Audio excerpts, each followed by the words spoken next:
یہ قرآن کہتا ہے سورہ مائدہ میں، یہ کہتا ہے چور کے ہاتھ کاٹ دو. یہاں چوریاں ہو رہی ہیں. اب آپ تراویح میں سن رہے ہیں اور سارے لگے ہوئے ہیں پڑھی جا رہے ہیں چور کے ہاتھ کاٹ دو، چور کے ہاتھ کاٹ دو.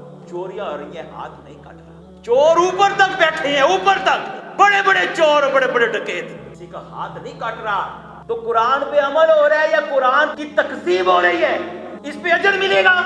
وہ تمہیں ایک دفعہ کہے ہاتھ کاٹ دو، اللہ اور اس کا رسول کہہ رہے، قرآن میں کہہ رہے ہاتھ کاٹ دو. تم 70 سال سے تراویح پڑھ رہے ہو، ہاتھ نہیں کاٹ رہے.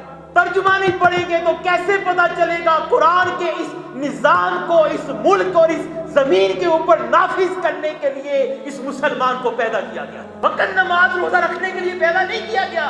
پوری زندگی میں اللہ کی اطاعت کا نظام لانے کے لیے پیدا کیا گیا، عدل کے قیام کے لیے پیدا کیا. اگر مدینہ میں یہ شبینے ہوتے اور تراویحاں ہوتی اور چور کا ہاتھ، آپ نے تو یہ فرمایا کہ میری بیٹی فاطمہ بھی چوری کرے گی تو اس کا ہاتھ کاٹ دیں. یہ اتنی بڑی بات ہے. یہ ساتھ دلانے کے لیے کہ قرآن کیوں آیا ہے، یہ عدل کو قائم کرنے آیا ہے، یہ حکمران بننے آیا ہے، یہ قانون کی اور اخلاق کی اور آئین کی کتاب بن کے آیا ہے.